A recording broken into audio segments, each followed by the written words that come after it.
नमस्कार, मेरा नाम है अनीश कुमार और आज पहली बार ऐसा हुआ कि मैं नरेंद्र मोदी सरकार को डायरेक्ट बोलूँगा कि ये एक तानाशाही सरकार है।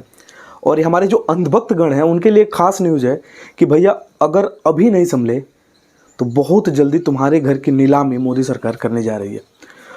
क्या हुआ है, सबसे पहले ये जानते हैं कि ज्ञानेश कुमार नए चीफ इलेक्शन कमिश्नर की नियुक्ति हुई है और ये 2029 तक रहेंगे।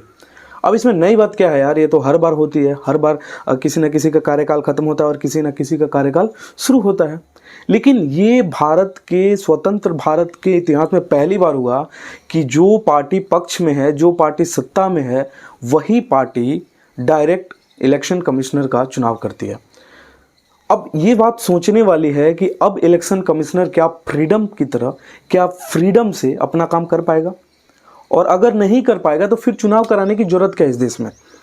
क्या कुछ हुआ है, सबसे पहले ये जानते हैं कि राहुल गांधी का कुछ दिनों पहले एक भाषण वायरल हुआ लोकसभा में। वो डायरेक्ट बोल रहे थे कि नए इलेक्शन कमिश्नर की नियुक्ति के लिए उनको बुलावा आया है और 2 लोग सत्ताधारी पक्ष से और 1 ये जाएंगे। अब आप खुद सोचिए, किसी भी चीज़ में अगर 3 ही वोट हो, ठीक है, अगर 3 ही वोट हों किसी चीज़ में और उसमें 2 जिसको मिल जाए वो जीत जाएगा, उसकी बातें मान ली जाएंगी, और 2 लोग हमेशा एक ही पार्टी के हों और एक तीसरा अलग पार्टी का हो, तो हमेशा किसकी जीत होगी? ऑब्वियस सी बात है, जिस पार्टी के 2 लोग होंगे जीत हमेशा उसी की होगी। कुछ ऐसा ही हुआ है। 2023 में एक कानून आया था, क्योंकि उसके पहले ऐसा लग रहा था सुप्रीम कोर्ट को कि चुनाव आयोग के निर्माण में पारदर्शिता नहीं है। तो 2023 में उन्होंने एक विधेयक पारित किया और उसमें साफ साफ कहा कि चुनाव आयोग के, मुख्य चुनाव आयोग का जब भी नियुक्ति होगा तो उसमें 3 लोग जाएंगे।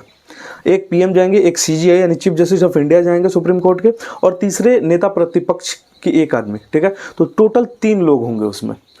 अब इसमें थोड़ी सी पारदर्शिता इस बात की दिखती है कि 2 वोट अलग अलग हैं, एक सत्ताधारी का है, एक विपक्ष का है, और एक चीफ जस्टिस है जो कि पूरी तरीके से पारदर्शी है।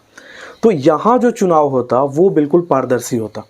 लेकिन ठीक उसके 1 साल बाद संसद में एक बहुत ही जल्दी, मतलब ऐसा कह सकते हैं कि 1-2 दिन के अंदर ही एक विधेयक पारित हुआ और उसमें ये कहा गया कि चीफ जस्टिस को हटा के नेता जो सत्ता के लोग हैं उसमें से एक मंत्री परिषद में से किसी एक को पीएम चुन के लाएंगे अपने साथ, और एक नेता, एक प्रतिपक्ष का जो नेता है वो रहेगा। टोटल 3 लोग होंगे और 3 लोग मिलके चीफ इलेक्शन कमिश्नर का नियुक्ति करेंगे।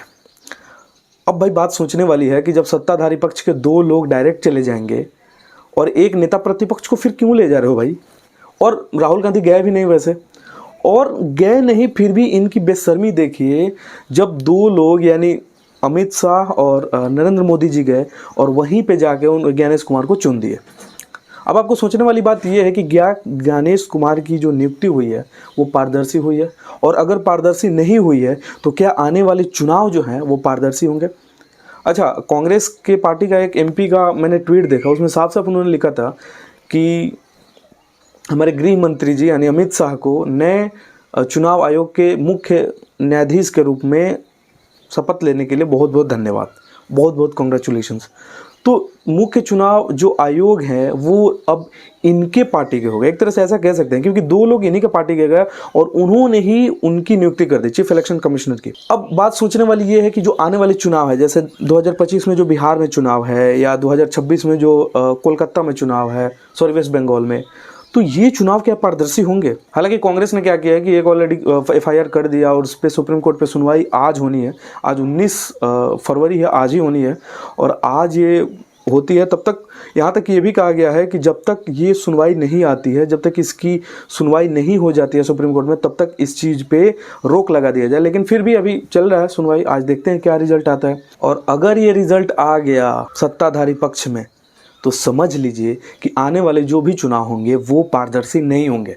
और अगर इसमें पारदर्शिता लानी है तो जो कांग्रेस ने मुद्दा उठाया है ये हम सबका मुद्दा है, पूरे भारतवासियों का मुद्दा है। और अगर अभी भी आप लोग नहीं संभले, पूरे भारतवासियों से मैं कहना चाहता हूँ, जहाँ तक मेरी वीडियो जाए, मैं सबसे कहना चाहता हूँ कि अभी कांग्रेस का विरोध थोड़े समय के लिए रोक दीजिए। और आप जो ये सोच रहे हैं कि मोदी जी हमारे धर्म की रक्षा कर रहे हैं इसलिए मैं इनके खिलाफ क्वेश्चन नहीं करूँगा, तो ये समय है क्वेश्चन करने के लिए। और हाथ में धागा और माथे पे तिलक लगाइए और अपने धर्म की रक्षा स्वयं करिए। इसका मतलब ये नहीं है कि बीजेपी अगर आने वाले दिनों में सत्ता से चली जाती है, जो कि बहुत जल्दी होने वाला है, तो आपका धर्म खत्म हो जाएगा। बिल्कुल ऐसा नहीं होगा। हमारा हिंदू धर्म जो है सबसे पुराना धर्म है, सनातन धर्म, और इस धर्म की रक्षा एक तुच्छ पार्टी नहीं कर सकती। ये हमारे धर्म का तिरस्कार है अगर आप ऐसा सोचते हैं तो। ये समय है, सही समय है एक पारदर्शी चुनाव कराने के लिए।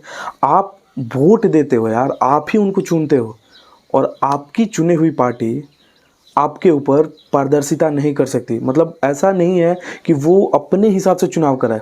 और ज्ञानेश कुमार हालांकि अच्छे आदमी हैं, उनके बारे में मैंने पढ़ा, उनका बैकग्राउंड भी बहुत अच्छा है, लेकिन वो उनका चुनाव पारदर्शी नहीं है, नहीं है, नहीं है।